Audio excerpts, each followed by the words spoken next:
So we're going to be looking at subtraction. This time we're going to be looking at with exchanging. So we're going to be doing a 2-digit subtract a 2-digit number. This is where the children will need to exchange tens for ones so they're able to subtract properly. We're going to be using the base 10. So we're going to start off with 41, subtract our 26. So we're going to make our bigger number 41. So 10, 20, 30, 40, 1.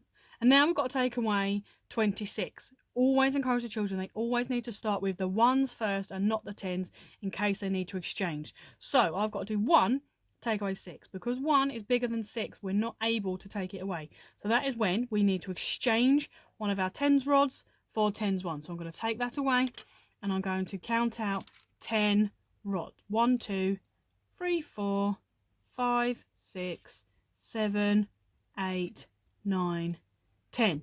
So I still have 41 altogether.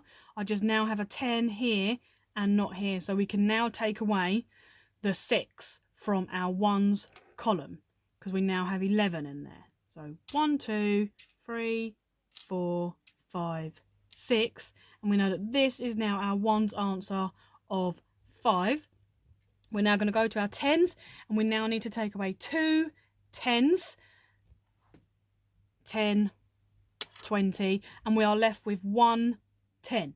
So that will now become our answers. We've got 1 10 and 5 ones, put them together, you end up with 15.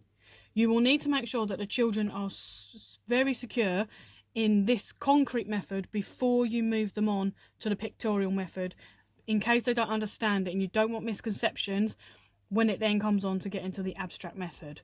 So when your children are secure in this method, that is when you will move them on, and they need to be able to understand the exchanging from the tens before you move them on.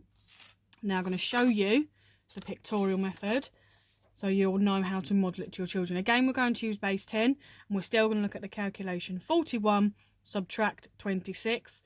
Also encourage the children when they're drawing, they will need to show how they exchange a 10. So we're going to start off with our 41. So I'm going to draw my 4 tens. 1, 2, 3, 4. And I'm going to draw my 1, 1. I now need to take away 26. And as before, we cannot take 1 away. We cannot take the 6 away from the 1 because the 1 is a smaller number. So we will need to cross out a 10. And we're going to put it over here. And we're now going to have 1, 2, 3, 4, 5, 6, 7, 8, 9, 10. So we now have 11 ones. So we can now take our 6 away from that. 1, 2, 3, 4, 5, 6. And we are left with 5. We then will need to go on to our tens. And we now need to take away our 2 tens of our remaining 3 tens. 1, 2, and we are left with 1 10 and 5 ones. So that will now become our answer. So we have 1 10 and 5 ones, and our answer will become 15. You will need to clarify with your children that they can verbally explain to you what they are doing and why they are exchanging their 10 and the purpose behind it. Some children will try and swap the number and they will just take 1 away from 6. You need to remind them that it's 6, take away 1, so you will need to exchange the 10 in order to take it away. They need to understand this method before you move them on to the abstract method. So, children will sometimes know the abstract method as known as the written formal method or the column method. Again, you will need to remind your children to line up their digits correctly.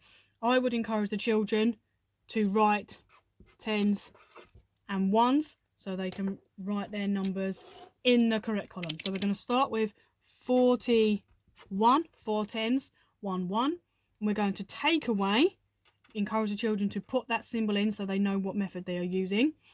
Our 26, we're taking away our 2 tens and our 6 ones. And don't forget to draw your equal sign. This is where some children will swap. They will just do 6, take away the 1. You need to encourage the children that you're starting from the top and you're working your way down. So they need to do 1, take away the 6. However, we cannot do that because 1 is not big enough. So you need to go to the 10, you need to exchange the 10. This is where you need to make sure the children are understanding what is happening in this method. They will need to cross out the 4 and carry over the 10 to the 1s to now make it 11. But that 4, because they've taken 1 10 away, that now becomes a 3. It is 1 10 less. That is where children will go wrong, and you need to make sure they are secure with that before you move on.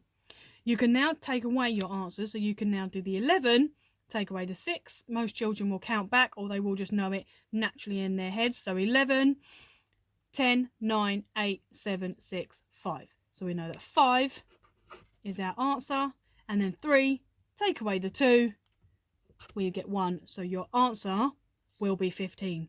Make sure the children are secure and can explain this method before you carry on with it. They need to be able to understand how to take away the 10. If they're not sure at this method, take them back to the pictorial method or take them back to using concrete manipulatives.